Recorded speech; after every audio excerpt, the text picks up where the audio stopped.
Yo, what's up? This is Joyan Montilla para sa hashtag Galagang Jack All Access.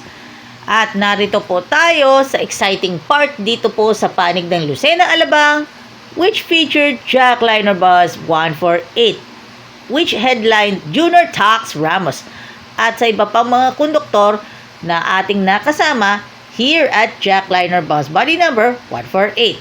Bago yan, engaging every member of every church in every nation to make disciples using Christ's method. Harvest 2025.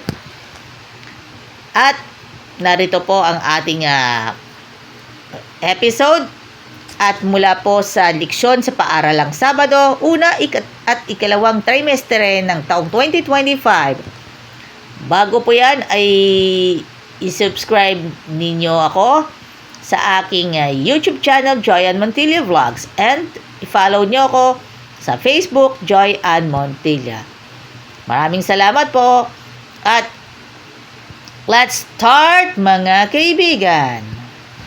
Ang pag-ibig ang katuparan ng kautusan.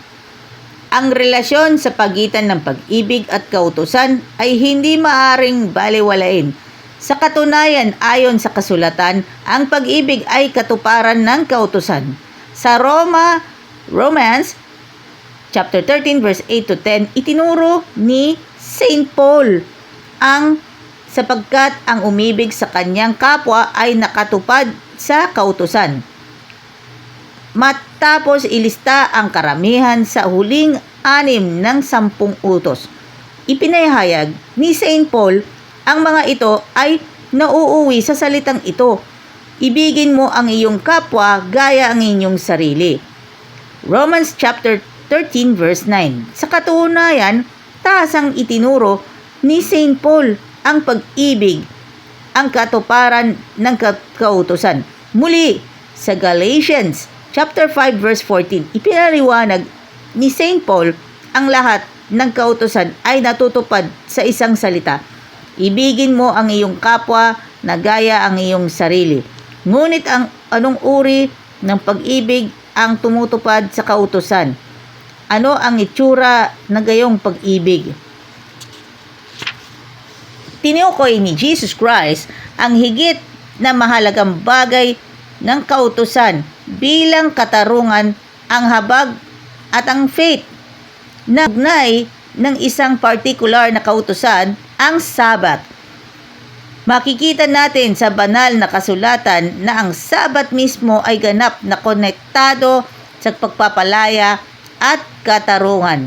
Sa Deuteronomy 5, ang utos ng Sabat ay nakabatay sa kaugnayan sa pagpapalaya ng Diyos sa Israel mula sa pagkaalipin. Ibig sabihin ng Sabat ay hindi lamang sa isang alaala ng paglikha, kundi isang alaala din ng paglaya mula sa pagkaalipin at pang-aapi. At sa konteksto tungkol sa pagtalikod sa sariling kasiyahan upang tawagin ang Sabat na isang kaluguran sa pamamagitan ng pagsasaya sa Panginoon. Makikita sa Isaiah chapter 58 verse 13 to 14. Ang din ay sa mga gawa ng pag-ibig at katarungan para sa iba, paggawa ng mabuti, pagpapakain sa mga nagugutom, tirahan ng mga walang tirahan. Dahil sa lahat ng mga turong ito at marami pang iba, ang mga nagnanais na tuparin ang kautusan sa pamamagitan ng pag-ibig ay dapat alalahanin hindi lamang tungkol sa mga kasalanan ng paggawa, kundi pati na rin sa mga kasalanan na hindi nagawa. Ang pag-ibig bilang katuparan ng kautusan ay hindi lamang nasasangkot sa pagsunod sa kautusan sa diwa ng pag-iwas sa paggawa ng mga kasalanan, kundi binubuo rin ng aktibong paggawa ng mabuti, paggawa ng mga gawa ng pag-ibig na matapat na nagsusulong ng katarungan at awa. Ang pagiging tapat sa Diyos ay higit pa sa hindi paglabag sa kautusan. Malinaw na sinasabi na natin sa ating lesson. Ito yung dapat natin matuwid. Alam naman natin yon. Ang matuwid ang pundasyon ng kautusan. Siyempre, yung foundation ng kautusan ng Diyos, dapat itinataguyod yan. Tuloy-tuloy yun. Ang kailangan i-set aside naman ang 10 Commandments. Di ba?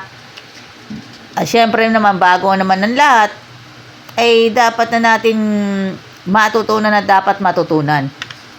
Watch and learn, at gaya ng sinabi na natin, read and learn, watch and learn. Kailangan na natin itong relation. This is the relation sa pagitan ng pag-ibig at ang kautusan. And of course, sa 10 Commandments yan nababasa. And of course, kailangan ugalin po natin magbasa ng Bible. And of course, isa din sa mga disciples ni Jesus Christ na si Saint Paul, mga kaibigan, especially, may mga talata na kaugnayan din sa pagitan ng kautusan, lalo na ang utos sa Sabat. Which regarding Sabat, ang dami naman ng speculations sa Sabat. Alam naman natin yan. Pero, yung malaking pangangailangan ng kaligtasan, then, ito yung katuparan na natin. This is a promise, promise na yan Ibigin mo ang kapwa, lalo na yung inyong sarili. Yourself, love your enemy. Ito na yan. Tapos, ito naman yung particular naman po sa Sabat. Yes, ang Sabat, pinag-usapan na natin. Madalas. Pinag-usapan po ang Sabat madalas. Which also included sa mga Sabbath school lessons. And of course, ang tungkol po sa Sabat ay widely arranged sa mga siyempre, bigyan na natin ng pagpapahalaga, which is the Sabbath day, which are introduced themselves. Busy po ang ating mga kapatiran po nating Adventist bilang preparasyon sa Grand Fellowship ng Pennsylvania pastors na dumayo sa Pilipinas, mga kaibigan, to reach out entire South Central Luzon Conference. Shout out muna tayo sa lahat ng mga kaibigan po natin sa Jackliner. Shout out kay Jeffrey Liovit ng Biyaheng Lucena, Alabang. Yan, si Kuya Alejandro Almorfe Jr., Ronelo Almorfe, Junior Tox Ramos, sa mga kaibigan po natin sa Jackliner, mula Lucena hanggang Alabang, Lucena LRT Buendia, Santa Cruz, Laguna hanggang Avenida, Lucena Avenida, kabilang po Gary Pondo, si Gilbert Espeña, Moymar Acuña, Robert Perido, and of course, si Kuya Joseph Ebalde, and of course, at batiin po natin si Ma'am Cathy Flores, and of course, si Pastor Jasper Flores, ang President ng South Central Luzon Conference. Mabuhay po tayong lahat. Maraming salamat sa inyong lahat. Pagpalain po tayo ng pong may kapal. Shout out po kay Kuya Ramil Almonte. Shout out din po sa Home Sweet Home Missionary Network and Coco Media. Shout out po sa Shepherd. Shout out nga din po sa mga kaibigan po natin. Mga kaibigan po natin sa Lucena Grand Central Terminal at maging sa SM Super Malls. Shout out din po sa Southern Sky Travel and Tours. Nice ipaalam sa mga drivers and conductors, maging sa mga minamahal nating mga pasahero, pag-aralin ninyo ang inyong mga anak sa SCLC Adventist School San Rafael, located at the SCLC compound, San Rafael, San Pablo City.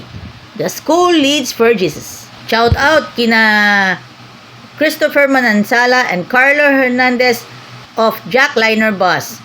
Sa mga nais na mag-apply ng trabaho, ang mga kababayan po nating 7-day Adventist Apply na po kayo sa Jackliner to be part of the company for the God's glory.